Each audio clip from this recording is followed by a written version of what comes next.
ছোট্ট প্রশ্ন করি, যখন আপনার ভিতরে ছোট্ট একটা হৃদয় স্পন্দন করে তখন আপনি কাকে অনুভব করেন?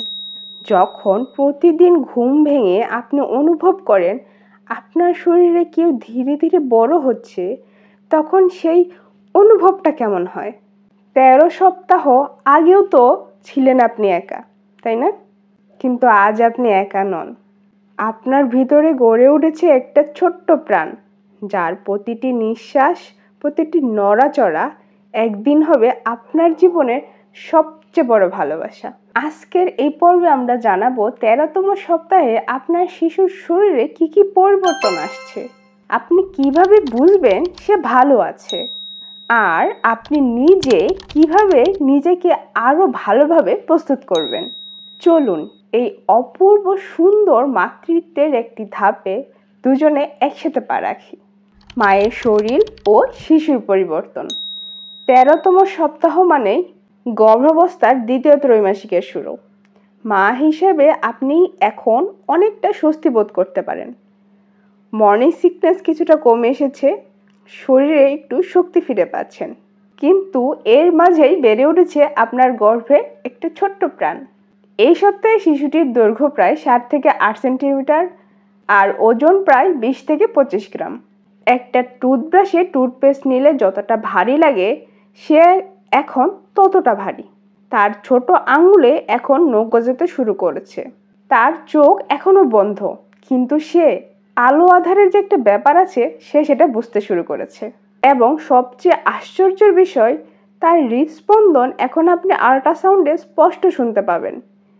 টিকটিক করে চলা সেই ছোট্ট হৃদয়ের শব্দ যেন বলে দেয়, মা আমি আছি, তোমার মাঝেই আছি। শিশু গর্ভে নড়াচড়া করছে। আপনার গর্ভের ছোট্ট জায়গাটুকুর মধ্যে শিশু চারপাশে ঘুরে ফিরে নড়াচড়া শুরু করে দিয়েছে। প্রথম দিকে সে কিছুটা ঝাঁকুনির মতো করে নড়াচড়া করে, ধীরে ধীরে সে নানাভাবে নড়াচড়া করা শিখে যায়। তবে এখনো আপনি তার নড়াচড়া বুঝতে পারবেন না। এই জন্য আপনাকে আরো বেশ কয়েক সপ্তাহ অপেক্ষা করতে হবে। শিশুর যৌন অঙ্গ তৈরি হচ্ছে। গর্ভের শিশুর যৌন অঙ্গ তৈরি হওয়া শুরু হয়ে গেছে কয়েক সপ্তাহ আগেই, তবে এখনো পুরোপুরি পরিণত হয়নি, ধীরে ধীরে তা বিকশিত হচ্ছে। এই সপ্তাহে আল্ট্রাসোনোগ্রাম পরীক্ষা করলে সে ছেলে নাকি মেয়ে সেটা সাধারণত বোঝা যায় না। শিশুর শারীরিক কাঠামো তৈরি হয়ে গিয়েছে। ইতিমধ্যে আপনার শিশুর পুরো শরীর কাঠামো তৈরি হয়ে গিয়েছে। তার শরীরের ভিতরের বিভিন্ন অঙ্গ প্রত্যঙ্গ ও মাংসপেশি তৈরি হয়ে গেছে। এখন এসব ধীরে ধীরে পরিণত হতে থাকবে। মায়ের আবেগ ও অনুভূতি। এই পর্যায়ে এসে মায়ের মনে নানা ধরনের অনুভূতি খেলা করে। কখনো খুব কান্না পাচ্ছে, কখনো বা অনেক খুশি লাগছে। এটাই স্বাভাবিক। এটা শুধুই হরমোন নয়, এটা এক শক্তিশালী মানবিক সম্পর্কের সূত্রপাত। আপনি এখন শুধু একজন নারী নন, আপনি এখন একজন মা। রাতে হঠাৎ ঘুম ভেঙে গেলে মনে হতে পারে, আমার বাচ্চা কি ভালো আছে, তার সব ঠিক মতো কি বাড়ছে? এই ধরনের চিন্তাটাও স্বাভাবিক। প্রতিটি মাই এই সময় এমন উদ্বেগের ভিতর দিয়ে যান। তাই নিজেকে সময় দিন, শান্ত রাখুন। মনে রাখবেন আপনি একা নন। প্রতিটি মায়ের বুকের গভীরে এই ভালোবাসা একই রকম গভীর। সহবাসের ইচ্ছা বেড়ে যাওয়া। এই সময়ে আপনার কোমরের নিচের দিকে এবং জরায়ুর আশেপাশের এলাকায় রক্ত সরবরাহের মাত্রা অনেক বেড়ে যায়। এই জন্য আপনার সহবাসের ইচ্ছা বেড়ে যেতে পারে। গর্ভকালীন জটিলতা না থাকলে এবং বিশেষ কোনো কারণে ডাক্তারের নিষেধ না থাকলে গর্ভাবস্থায় সহবাস করা নিরাপদ। এতে গর্ভের সন্তানের আঘাত পাওয়ার বা ক্ষতি হওয়ার কোনো সম্ভাবনা নেই। বাড়তি খাওয়া। গর্ভাবস্থার প্রথম 3 মাসে ওজন তেমন একটা বাড়ে না এবং অতিরিক্ত খাবার খাওয়ার প্রয়োজনও হয় না। তবে গর্ভাবস্থার প্রথম 3 মাস শেষ হয়ে গেলে খাবারের পরিমাণটা একটু বাড়াতে হয়। যেহেতু এই সপ্তাহ থেকে আপনার গর্ভাবস্থার 4র্থ মাস শুরু হলো, এখন আপনাকে কিছুটা বাড়তি খাবার খেতে হবে। যদি গর্ভাবস্থার আগের ওজন আপনার স্বাভাবিক হয়ে থাকে, তাহলে এই সপ্তাহ থেকে আপনি দিনে 340 ক্যালোরি পরিমাণ অতিরিক্ত খাবার খাবেন। গর্ভাবস্থার 6 মাস পূর্ণ হয়ে গেলে খাবারের পরিমাণটা আর একটু বাড়াতে হবে। অতিরিক্ত ক্যালোরির চাহিদা মেটাতে স্বাস্থ্যকর খাবার বেছে নেবেন। আর এই সময় কোন ধরনের খাবার খেলে ভালো হবে তা গর্ভবতী মায়ের খাবারের চার্ট লিস্ট দেখে জেনে নিতে পারেন। তৃতীয় চেক আপ। আপনার তৃতীয় গর্ভকালীন চেক আপের সময় এসে গেছে, সেটার জন্য প্রস্তুতি নিন। কোনো প্রশ্ন মাথায় আসলে তা লিখে নিয়ে যান। এতে চেক আপের দিন তাড়াহুড়াই থাকলেও প্রশ্ন ভুলে যাওয়ার সম্ভাবনা থাকবে না। নিয়মিত চেক আপে যাওয়া আপনার ও গর্ভের শিশুর সুস্থতার জন্য গুরুত্বপূর্ণ।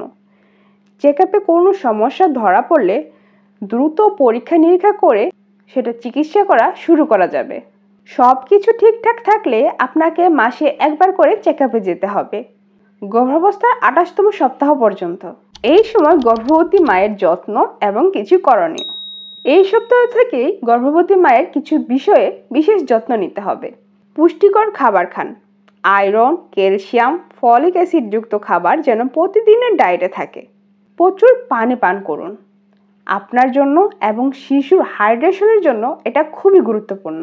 হালকা ব্যায়াম বা হাঁটাচলা করুন, এতে শরীরটা ফুরফুরে থাকবে। মানসিক শান্তির জন্য প্রার্থনা, মেডিটেশন কিংবা প্রিয় গানও শুনতে পারেন। নিয়মিত ডাক্তারের পরামর্শ নিন। 13তম সপ্তাহে অনেকেই অ্যান্টিস্ক্যান বা প্রথম বড় আল্ট্রাসাউন্ড করিয়ে থাকেন, যা শিশুর শারীরিক গঠন দেখার একটি গুরুত্বপূর্ণ ধাপ। মনে রাখবেন, আপনার প্রতিটি সিদ্ধান্ত, প্রতিটি পদক্ষেপ শিশুর সাথে সম্পর্কিত। গর্ভাবস্থায় স্বামী বা পরিবারের ভূমিকা। এই সময়ে একজন মায়ের সবচেয়ে বড় শক্তি হতে পারে তার পরিবার, বিশেষ করে তার জীবনসঙ্গী। স্বামীর সহানুভূতি, সহযোগিতা এবং ভালোবাসা এই যাত্রাকে করে তোলে আরও সুন্দর। যখন রাতে ঘুম আসে না, তখন তার হাত ধরে বলুক কেউ, সব ঠিক হবে। যখন সকালে বমি বমি লাগে, তখন কেউ তার কপালে হাতটা রাখুক। এই ছোট ছোট মুহূর্তগুলো মাকে দেয় অসীম শক্তি, কারণ সে জানে সে একা নয়। প্রতিদিন যখন আপনি আয়নায় নিজের পেটটা একটু বড় হতে দেখেন, বুঝে যান একটা জীবন বড় হচ্ছে। তার হাত, পা, চোখ, মুখ, হৃদয় সব কিছু তৈরি হচ্ছে আপনার ভিতরে। এটা শুধু চিকিৎসা বিজ্ঞানের বিষয় নয়, এটা ভালোবাসার এক অদ্ভুত চিত্র। একদিন আপনার এই বাচ্চাই বলবে মা। একদিন সে আপনার গলা জড়িয়ে ধরবে তার ছোট্ট হাত দুটি দিয়ে। তখন আপনি বুঝবেন এই 13 সপ্তাহের প্রতিটি কষ্ট আপনার সার্থক ছিল। তাই ভয় পাবেন না, দুশ্চিন্তা নয়, আশায় থাকুন। আপনি একজন মা, এটাই আপনার সবচেয়ে বড় পরিচয়। এই ভিডিও যদি আপনার গর্ভকালীন সময়টাকে একটু হলেও সহজ করে তোলে, যদি আপনাকে একটু হলেও সাহস দেয়, তাহলে সেটাই আমাদের প্রাপ্তি। নিজের যত্ন নিন, আপনার শরীর ও মন দুটোকেই ভালোবাসুন। আর হ্যাঁ, আবারও বলছি, আপনি একা নন। এই পৃথিবীতে হাজারো মা আজ আপনার মতোই পথ চলছেন। আমরা সবাই একসাথে নতুন জীবনের অপেক্ষায় রয়েছি। ভিডিওটি ভালো লাগলে লাইক করে দিন আর কমেন্টে জানান আপনার মতামত। আর অবশ্যই চ্যানেলটি সাবস্ক্রাইব করবেন, কেননা পরবর্তী সপ্তাহের আপডেটগুলো যাতে আপনি মিস করে না যান। পরবর্তী ভিডিওতে আমরা আলোচনা করব গর্ভাবস্থার 14তম সপ্তাহের কথা। ততক্ষণ পর্যন্ত সুস্থ থাকুন, ভালো থাকুন।